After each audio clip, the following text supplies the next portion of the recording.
اعوذ باللہ من الشیطان الرجیم بسم اللہ الرحمن الرحیم۔ السلام علیکم پیارے بچوں، آج ہم نے سب سے پہلے میں آپ کے ساتھ مائی کا جو آپ کو ٹاسک دیا گیا ہے وہ ڈسکس کرتی ہوں، ٹھیک ہے۔ آپ کو مائی کے ٹاسک میں الدرس الاول الف میں سے الفاظ معنی دیے گئے ہیں، ٹھیک ہے۔ جس طرح کے پہلے لیکچر میں نے آپ کو لفظی میننگ بتائے تھے، آپ اس میں سے دیکھ کے، ٹھیک ہے، اس ویڈیو کو آپ نے غور سے سننا ہے اور پھر اس کے بعد آپ لوگوں نے اپنے ٹاسک کو نیٹ کاپی پہ کرنا ہے، نیٹ ہینڈ رائٹنگ میں، ٹھیک ہے۔ اس کے علاوہ آج ہم پڑھیں گے الدرس الاول الف 1 تا 10، ٹھیک ہے۔ پہلے میں آپ کو اس کا بامحاورہ ترجمہ بتاؤں گی، پھر میں آپ کو اس کا شان نزول اور اس کا پس منظر بتاؤں گی۔ بسم اللہ الرحمن الرحیم۔ یسألونک عن الانفال قل الانفال للہ والرسول فاتقوا اللہ واصلحوا ذات بینکم واطیعوا اللہ ورسولہ ان کنتم مؤمنین۔ اے محمد صلی اللہ علیہ وآلہ وسلم، مجاہد لوگ تم سے غنیمت کے مال کے بارے میں دریافت کرتے ہیں کہ کیا حکم ہے۔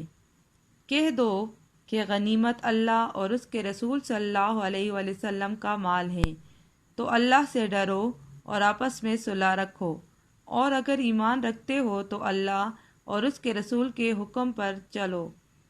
انما المؤمنون الذین اذا ذکر اللہ وجلت قلوبہم واذا تلیت علیہم آیاتہ زادتہم ایمانا وعلی ربہم یتوکلون۔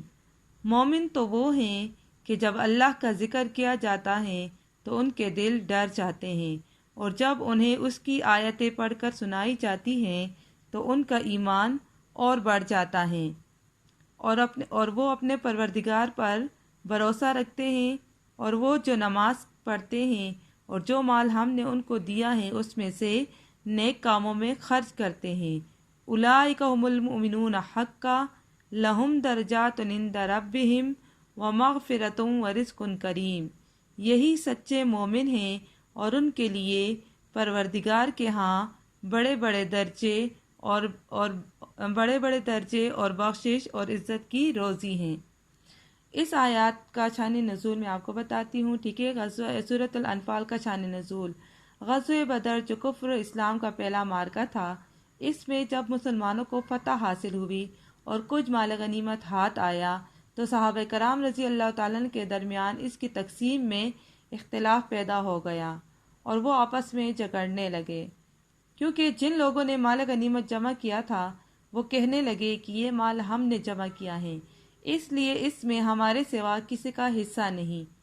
کسی نے کہا کہ ہم دشمن کے تعاقب میں گئے تھے، انہوں نے کہا کہ ہم تم لوگوں سے زیادہ حقدار ہیں۔ کسی نے کہا کہ ہم حضور صلی اللہ علیہ وآلہ وسلم کی حفاظت کے لیے آپ صلی اللہ علیہ وآلہ وسلم کے گرد جمع رہے، اس لیے مال غنیمت جمع کرنے میں شریک نہ ہو سکے، اس لیے کہ حضور صلی اللہ علیہ وآلہ وسلم کی حفاظت جو جہاد کا سب سے اہم کام تھا، ہم اس میں مشغول رہے، اس لیے ہم بھی اس کے مستحق ہیں۔ صحابہ کرام رضی اللہ تعالیٰ عنہ کی یہ گفتگو رسول اللہ صلی اللہ علیہ وآلہ وسلم تک پہنچی، اس پر یہ آیت مذکورہ نازل ہوئی جس نے واضح کر دیا کہ یہ مال اللہ کا ہے اور اس کا کوئی مالک و حقدار نہیں۔ رسول صلی اللہ علیہ وآلہ وسلم کے ارشاد کے تحت اس مال کو سب میں برابر، سب یعنی شرکائے جہاد میں مساوی طور پر تقسیم فرما دیا، اور سب کے سب اللہ اور اس کے رسول کے اس فیصلے پر راضی ہو گئے، اور ان کے خلاف شان جو صورتحال باہمی مسابقت کی پیش آ گئی تھی اس پر نادم ہوئے۔ یہ تھا اس کا شان نزول۔ اب میں آپ کو بتاؤں گی اس کا پس منظر، یعنی سورۃ الانفال کا پس منظر کیا ہے۔ غزوہ بدر کفر اسلام کا پہلا معرکہ تھا۔ کفار مکہ کو پیغمبر اور مسلمانوں کا مکہ سے نکل جانا اور مدینہ میں شان و شوکت اور عظمت کے ساتھ زندگی بسر کرنا اور اسلام کا روز بروز ترقی کرنا بے حد ناگوار گزرا، اس لیے انہوں نے منافقین مدینہ اور یہودی مدینہ سے بات چیت شروع کر دی۔ قریش کے ایک رئیس کرز بن جابر نے مدینہ کی چراگاہ پر حملہ کر کے حضور صلی اللہ علیہ وآلہ وسلم کے مویشی لوٹ لیے۔ ان حالات میں اللہ تعالیٰ نے اب مسلمانوں کو بھی مقابلے کی اجازت دی۔ تب مسلمانوں نے بھی اس چھیڑ چھاڑ کا جواب دینا شروع کر دیا۔ اہل مکہ کا جو سلسلہ تجارت شام سے وابستہ تھا، اس میں رکاوٹ پیدا کرنی شروع کر دی تاکہ اہل مکہ کی وہ مالی قوت کمزور ہو جائے، جس کی وجہ سے کفار مسلمانوں کو ختم کرنے کے فکر میں لگے ہوئے تھے۔ قریش نے جب دیکھا کہ اب مسلمان بھی خاموش رہتے نظر نہیں آتے اور ہماری کارروائیوں کا جواب ملنے لگا ہے، تو وہ غور و خوض کے بعد ایک فیصلہ کن جنگ کے لیے خفیہ پلاننگ انہوں نے شروع کر دی۔ جنگ کے لیے پہلے سرمایہ درکار تھا۔ قریش کے قافلے ہر سال ملک شام کی طرف تجارتی سامان لے کر جاتے تھے۔ ابو سفیان کی قیادت میں شام سے تجارتی قافلہ 50,000 اشرفیوں کا سامان تجارت لے کر مکہ واپس آ رہا تھا۔ اس تجارتی قافلے میں قریش کے یعنی تمام قریشی مردوں کے علاوہ عورتوں نے بھی اپنا تمام سرمایہ اس قافلے کے حوالے کیا تھا تاکہ منافع کی زیادہ رقم جنگ کے سامان میں خرچ کی جائے۔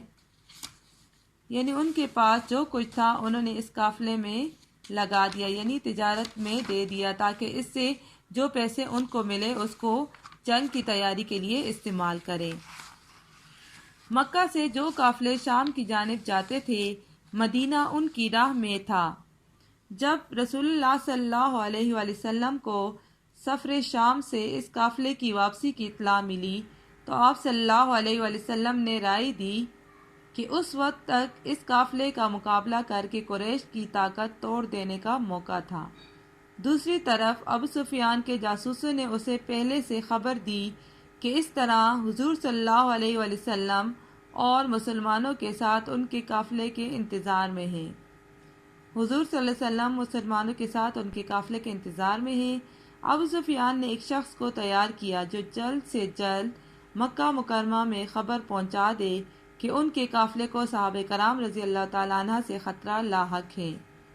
اس زمانے میں کسی خاص رسم کے مطابق خطرے کا اعلان اونٹ کی کان کاٹ دیے جاتے، اپنے کپڑے آگے پیچھے سے پھاڑ دیے جاتے وغیرہ، یعنی یہ علامات اس زمانے میں خطرے کی گھنٹی سمجھی جاتی تھی۔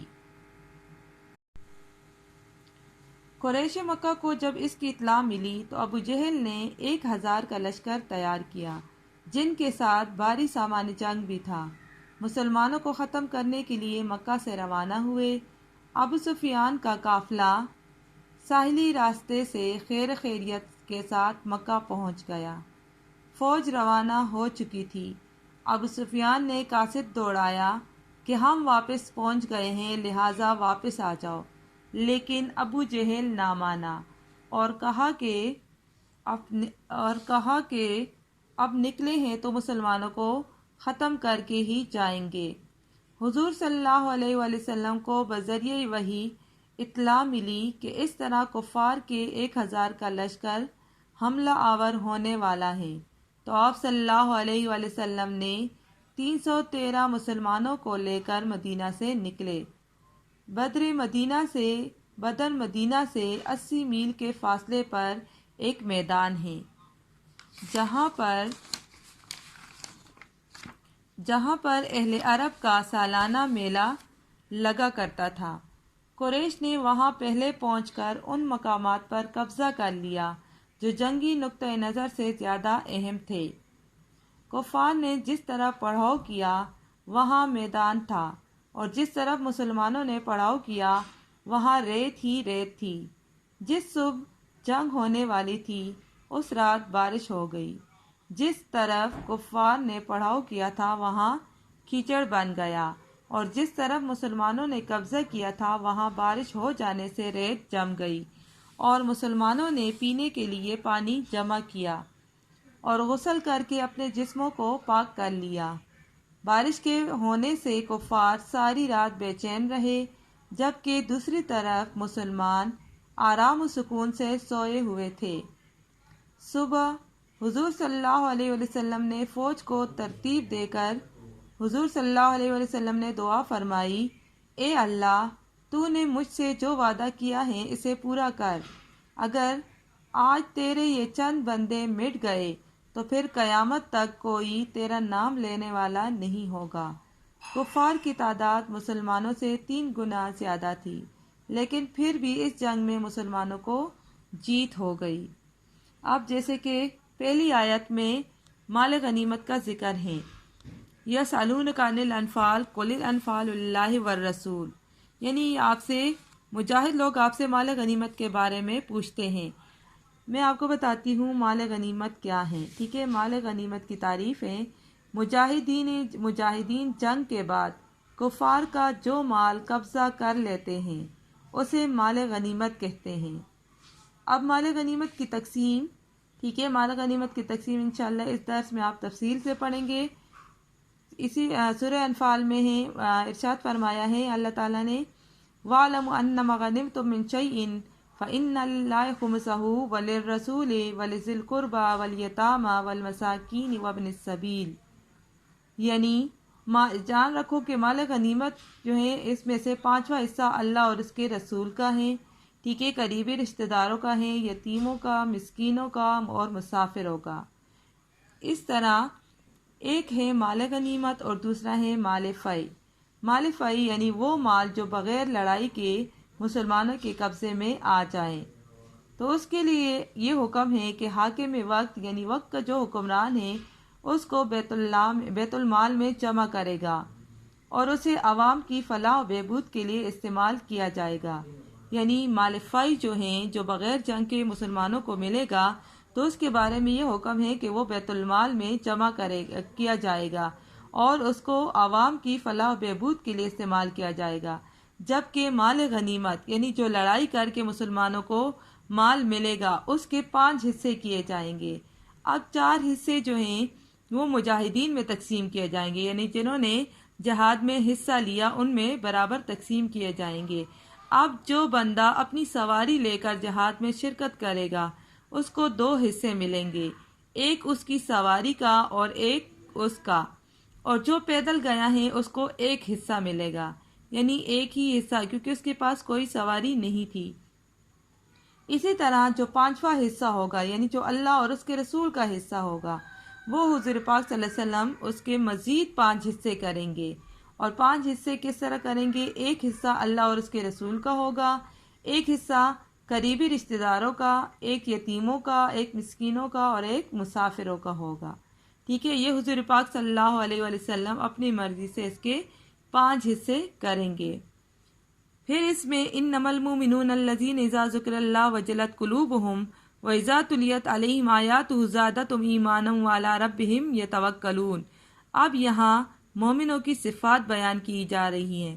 مومنوں کی صفات یہ ہیں کہ جب ان کے سامنے اللہ تعالیٰ کا ذکر کیا جاتا ہے تو ان کے دل ڈر جاتے ہیں، اور جب ان کے سامنے اللہ تعالیٰ کی آیات پڑھ کر سنائی جاتی ہیں تو ان کے دل اور مضبوط یعنی ان کے ایمان اور مضبوط ہو جاتا ہے، اور وہ اپنے رب پر بھروسہ رکھتے ہیں، یعنی ہر کام میں اللہ تعالیٰ پر بھروسہ کرتے ہیں اور اللہ کے سوا کسی سے امید نہیں رکھتے۔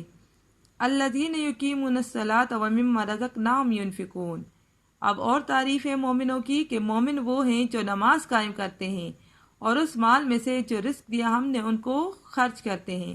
یعنی مومنوں کی ایک یہ صفت بیان کی گئی ہے کہ مومن ہر حال میں نماز قائم کرتے ہیں۔ یہاں صرف نماز قائم کرنا نہیں بلکہ نماز کی اقامت کا ذکر ہے۔ اقامت کا مطلب ہے کسی چیز کو سیدھا کھڑا کرنا، ٹھیک ہے، یعنی نماز کو پورے آداب و شرائط کے ساتھ ادا کیا جائے، جس طرح حضور پاک صلی اللہ علیہ وآلہ وسلم نے اپنے قول و فعل سے ہمارے لیے واضح کیا ہے۔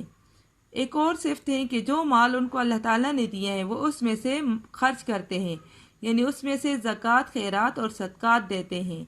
اولئک هم المؤمنون حقا، یہی لوگ ہیں سچے مومن۔